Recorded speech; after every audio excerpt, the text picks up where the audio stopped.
दोस्तों, क्या उत्तराखंड में फिलहाल बड़ा संकट टल गया है या ये सिर्फ 2 दिन की शांति है?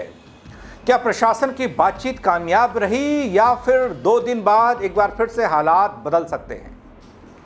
और सवाल तो ये भी है कि क्या 2 दिन के भीतर कोई समाधान निकलेगा? कि बातचीत से विवाद पूरी तरीके से खत्म होगा या फिर उत्तराखंड की सीमा पर एक बार फिर से तनातनी और तनाव की स्थिति बन सकती है? खबर पूरी जरूर देखिएगा। दोस्तों नमस्कार, पहला मैं पंकज रौतेला, आप देख रहे हैं अपना उत्तराखंड न्यूज। दोस्तों, उत्तराखंड कूच को लेकर कई दिनों से बना तनाव फिलहाल थमता नजर नहीं आ रहा है। बात हो रही है पंजाबी कौम निहंग की। निहंगों का उत्तराखंड कूच, यहां बवाल। प्रशासन से लंबी बातचीत के बाद निहंग जत्थे ने फिलहाल पांवटा साहिब गुरुद्वारे में ही रुकने का फैसला किया है। यह बड़ी खबर, बड़ी अपडेट है। लेकिन इसके साथ ही 2 दिन का अल्टीमेटम भी दे दिया है। निहंग प्रतिनिधिमंडल ये कहता है कि यदि उनकी मांगों पर संतोषजनक कार्रवाई नहीं हुई तो वे आगे की रणनीति तय करेंगे, दोबारा उत्तराखंड कूच करने पर विचार करेंगे। जो लोग आज जुटे हैं वो फिर जुट सकते हैं। ये कहां जा रहे हैं?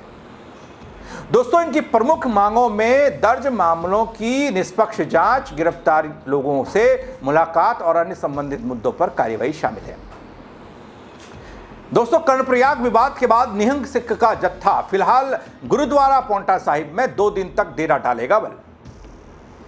प्रतिनिधि ये बताते हैं कि पुलिस प्रशासन ने उनकी मांगों पर कार्रवाई की आश्वासन दिया और गिरफ्तार 4 सिखों से निहंगों से मुलाकात कराने का आश्वासन दिया है। जत्थे की प्रमुख मांग में विवाद में दर्ज एफआईआर की निष्पक्ष जांच, पुलिस पर लगे कथित मारपीट और दुर्व्यवहार के आरोपों की जांच, संबंधित पुलिसकर्मियों पर कार्रवाई और गिरफ्तार 4 सिखों की रिहाई शामिल है। दोस्तों, निहंग जत्थेदार कहते हैं कि फिलहाल वे प्रशासन के आश्वासन पर भरोसा कर रहे हैं, लेकिन 2 दिन में संतोषजनक समाधान नहीं निकला तो आगे की रणनीति बनाकर दोबारा उत्तराखंड कूच करने का विचार किया जाएगा। साथ ही उन्होंने सोशल मीडिया पर पूरे समुदाय को निशाना बनाने की प्रवृत्ति का विरोध करते हुए कहा कि घटना आत्मरक्षा में हुई थी। आप सुनिए क्या कहते हैं जगदीप सिंह, मुख्य जत्थेदार अकाली दल के, और नवनीत भुल्लर, एसएसपी हरिद्वार के, इस पूरे घटनाक्रम और बातचीत पर, इस अल्टीमेटम और आश्वासन पर। दोनों के बयान सिलसिलेवार तरीके से मैं आपको दिखा रहा हूं।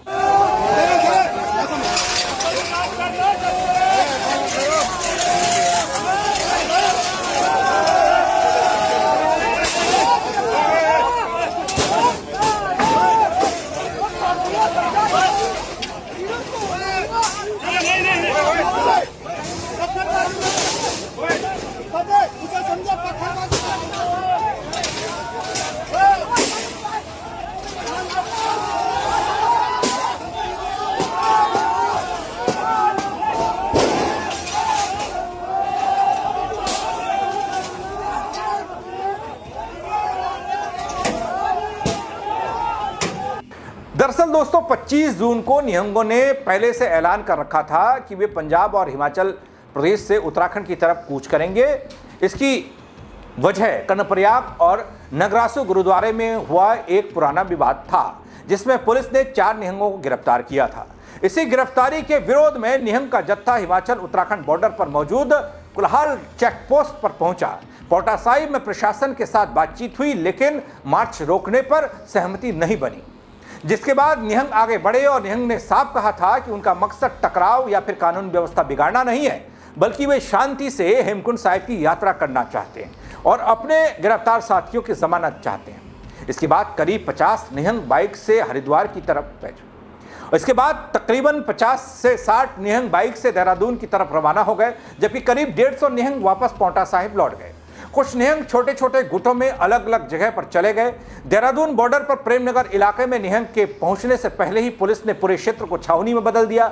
इस बीच निहंगों ने पुलिस को चकमा देकर ऋषिकेश की तरफ रुख किया, जिससे वहां भी हड़कंप मच गया। दोस्तों, रात करीब 12 बजे जोगीवाला चेक पोस्ट पर देहरादून ऋषिकेश हाईवे समेत कई रास्तों पर बैरिकेडिंग कर दी गई, जिससे शहर में घंटों जाम भी लगा रहा।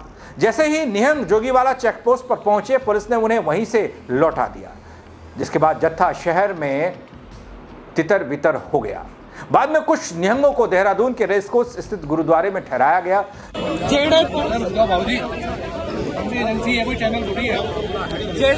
ਜਿਹੜਾ ਮੰਗ ਸਾਡੀ ਬਹੁਤ ਸਿੰਪਲ ਆ। ਜਿਹੜੇ ਪੁਲਿਸ ਵਾਲੇ ਨੇ ਪਰਚਾ ਦਰਜ ਕੀਤਾ ਸੀਗਾ ਤੇ ਬਿਲਕੁਲ ਗਲਤ ਹੈ। ਜੱਗ ਚਾਹਰ ਹੈ ਪਹਿਲੀ ਗੱਲ ਤਾਂ ਉਹ ਜਿਹੜਾ ਆਈਓ ਹੈ ਉਹ ਬੰਦੇ ਨੂੰ ਟਰਮੀਨੇਟ ਕੀਤਾ ਜਾਵੇ।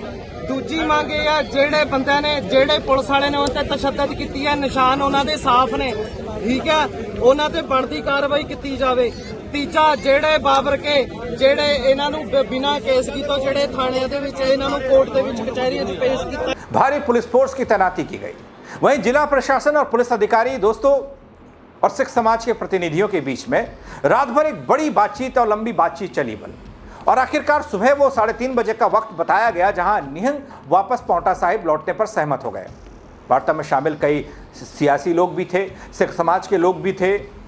वो कहते हैं कि निहंगों का मकसद कभी उन्माद फैलाना नहीं था बल्कि शांतिपूर्ण समाधान निकालना था, और ये भी कि कभी पहाड़ और सिख समाज की लड़ाई नहीं थी बल्कि दोनों तरफ से बयानबाजी हो गई।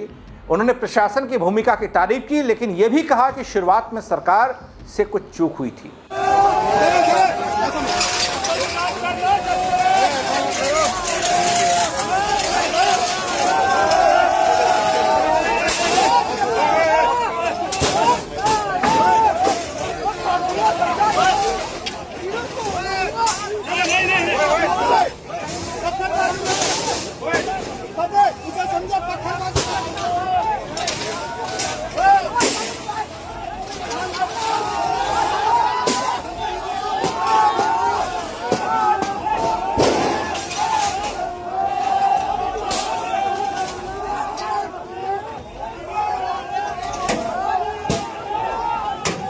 जिससे विवाद बढ़ा।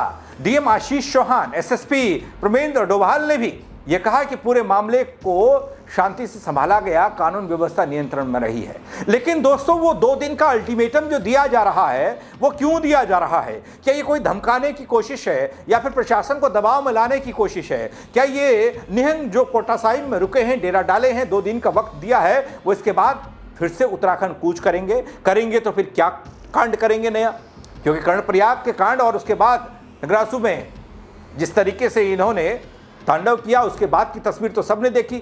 अब नया क्या होने वाला है? ये अल्टीमेटम, ये चेतावनी किस लिए है, ये समझना होगा। थोड़ा सा वक्त लगेगा इस पर, क्योंकि 2 दिन तो दिए ही हैं। बल अल्टीमेटम दिया जा रहा है, चेतावनी दी जा रही है, और हम और हमारा सिस्टम, उत्तराखंड वालों का जो सिस्टम है, पुलिस या फिर प्रशासनिक या फिर सरकारी सिस्टम, वो सब इसे टॉलरेट कर रहा है।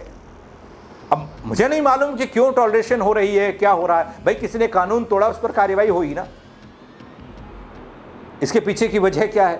आपको वजह कुछ समझ में आती है तो आप कमेंट के जरिए अपनी राय जरूर दीजिएगा, इस पर बताइएगा, आप शेयर कीजिएगा और लोगों को बताने का मौका दीजिएगा ताकि लोग देख पाएं खबर और समझ पाएं कि असली लड़ाई किस बात की है, क्यों हो रहा है ये सब। ना वो ऐसा कुछ चाहते हैं, ना हम ऐसा कुछ चाहते हैं। उत्तराखंड वाले भी शांति चाहते हैं, निहंग भी शांति चाहते हैं। फिर कौन लोग हैं जो अशांति चाहते हैं अपने उत्तराखंड देवभूमि में? बताइएगा दोस्तों, ज़रूर शेयर कीजिएगा खबर को। फेसबुक पर देख रहे हैं, फॉलो नहीं किया है तो वो कर दीजिएगा। यूट्यूब पर देख रहे हैं, सब्सक्राइब नहीं किया है तो वो भी कर दीजिएगा। मेरे साथ जुड़ने के लिए आप सबका बहुत शुक्रिया। जय उत्तराखंड गढ़ी।